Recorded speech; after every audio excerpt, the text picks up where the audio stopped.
Thank you sir, thank you so much.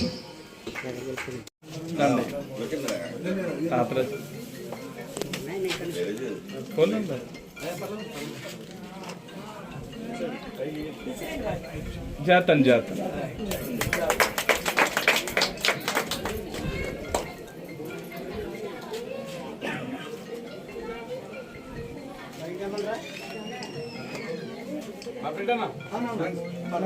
రెండు ఎలా వచ్చాయండి. ఒకేసారి 6,000 రూపాయలు చేసిన చరిత్ర గౌరవ ముఖ్యమంత్రి నారా చంద్రబాబు నాయుడు గారికే ఉందని చెప్పి,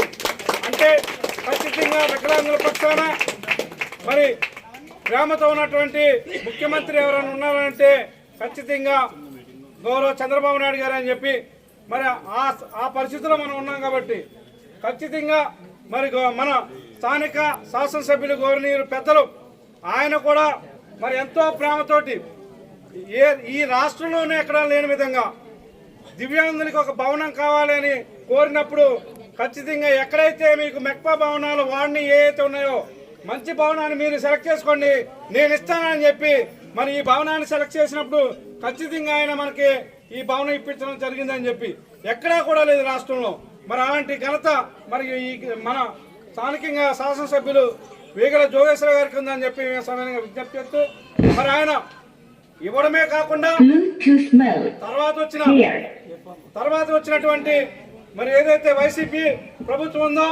సచివాలయం పేరుతో కొండనివ్వకూడదు, జోగేశ్వర గారి పేరుని ఉండకూడదని చెప్పి కుట్ర పన్ని ఈ భవనాన్ని సచివాలయానికి ఉపయోగించాలని చెప్పి మరి పన్నాగం పండితే ఆ రోజు కూడా వైసీపీ ప్రభుత్వం ఆటలు సాగలేకుండా ఖచ్చితంగా నేను ఇచ్చాను, ఇది దివ్యాంగులకు ఉండాల్సింది అని చెప్పి ఆయన దెబ్బలాడి మరి ఈ భవనాన్ని దివ్యాంగులకు అందించిన చరిత్ర ఇక్కడ స్థానికంగా జోగేశ్వర గారికి ఉందని చెప్పి ఆయన ముఖ్యమంత్రి గారు, అలాగే ఇక్కడ జోగేశ్వర గారు మాకు మరి వికలాంగులంటే ఎంతో ప్రేమతో ముందుకెళ్తున్న వ్యక్తులతో కూడా ఉన్నారు కాబట్టి మరి జీవనం తీసుకురావడానికి ఇంకా మనకి సుముఖమైందని చెప్పి చెప్పుకోవాలంటే మన అంచనాల కమిటీ రాష్ట్ర చైర్మన్ మన నియోజకవర్గం మన ఎమ్మెల్యే జోగేశ్వర గారికి రావడం మన అదృష్టంగా భావిస్తూ మరి ఈ రోజు జీవో తీసుకురావడం చాలా సులభమైన పద్ధతి కాబట్టి ఖచ్చితంగా ఆ రోజు కేవలం ఎమ్మెల్యే మాత్రమే ఈ రోజు అంచనాల కమిటీ చైర్మన్ అంటే కేబినెట్ హోదాలో జోగేశ్వర గారు ఉన్నారు కాబట్టి ఖచ్చితంగా ఆ జీవాన్ని తీసుకురావడం ఎంతో పని కాదు కాబట్టి ఖచ్చితంగా వికలాంగుల మీద ఉన్న ప్రేమతోటి మన మున్సిపాలిటీలో కేటాయించే నిధుల్ని ఖర్చు పెట్టే విధంగా సంక్షేమానికి ఖర్చు పెట్టే విధంగా జీవో తీసుకురావాల్సిన బాధ్యత మన ఎమ్మెల్యే గారి మీద ఉందని చెప్పి ఆయన ఖచ్చితంగా చేస్తారనే విశ్వాసంతో మేము అందరం ఉన్నామని చెప్పి శ్రవణి విజ్ఞప్తి చేస్తూ అది మొదటి అంశం. రెండో అంశానికి వచ్చేటప్పటికి ఏదైతే మీరు మా మీద ప్రేమతో ఎమ్మెల్యే గారు మనకి ఇచ్చిన భవనం ఏదైతే ఉందో అది మరి దాదాపు చానాల్లో అయి శిథిలావస్థలో కొంచెం ఉండడం జరుగుతుంది కాబట్టి మేము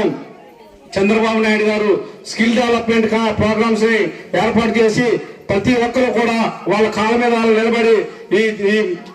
రాష్ట్రాన్ని అభివృద్ధి చేయాలనే దృక్పథంతో ముందుకెళ్తున్న సమయంలో మరి మేము కూడా సవిడిగా విజ్ఞప్తి చేస్తున్నాం, మా దివ్యాంగులకి స్కిల్ డెవలప్మెంట్ ప్రోగ్రామ్ ఏదొచ్చినా కానీ మరి ఇక్కడ నిర్వహించుకునే విధంగా ఉండే విధంగా బిల్డింగ్ ఉండాలని చెప్పి ఆ బిల్డింగ్ ఉండాలంటే ఖచ్చితంగా ఉన్న బిల్డింగ్ సరిపోదు కాబట్టి ఒక 40 సెంట్లు ఈ ప్రాంతంలో ఒక 40 సెంట్లని ఆ బిల్డింగ్ తో కలుపుకొని ఆ బిల్డింగ్ తోటి ఈ సీసీ రోడ్డుని కలుపుకొని దాదాపు 40 సెంట్లు కేటాయించి మరి కొత్త బిల్డింగ్ ఒక 40 లక్షలతోటి సుమారు ఒక 50 లక్షలతోటి కొత్త బిల్డింగ్ నిర్మించి స్కిల్ డెవలప్మెంట్ ప్రోగ్రామ్స్ ఇందులో జరిపించాలని చెప్పి మేము ఆశతో మరి రెండో మరి విజ్ఞప్తిగా మేము ముందు ఉంచడం జరుగుతుందని చెప్పి మరి ఏదైతే మరి ఈనాటి ప్రపంచ విభిన్న ప్రతిభావంతుల దినోత్సవాన్ని ఇంత ఘనంగా ఈ మండపాటి పట్టణంలో ఏర్పాటు చేసినటువంటి వికలాంగుల కోల్పోడ సమితి నాయకులకు, అలాగే జయరాజు గారికి, ఎంఆర్పిఎస్ నాయకులకు, అలాగే ఈ రోజు వికలాంగుల యొక్క సాదా పథకాలు తెలుసుకుని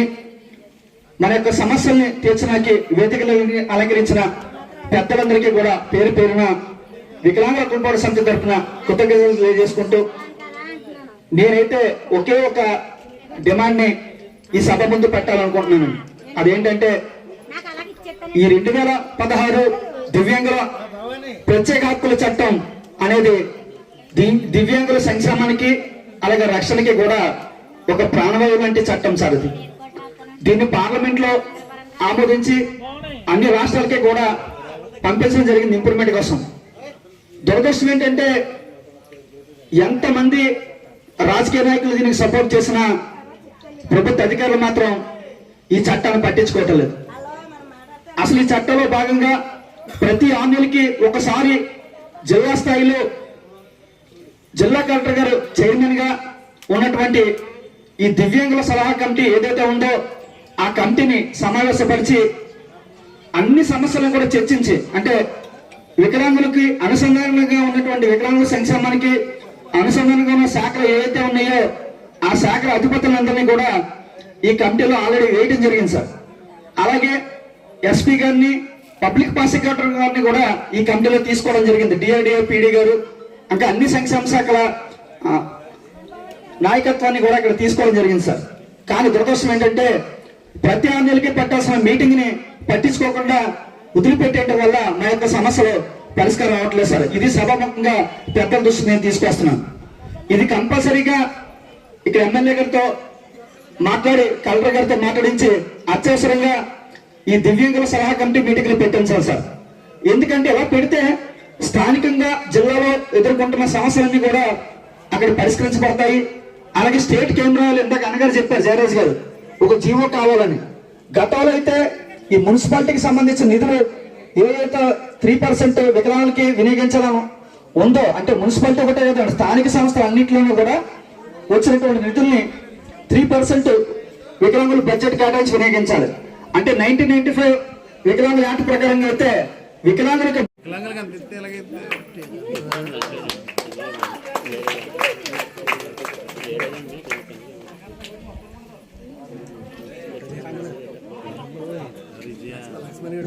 ఒరే నీ యొక్క మనుషులు వంకరగా పడతారా నాయన తీగరా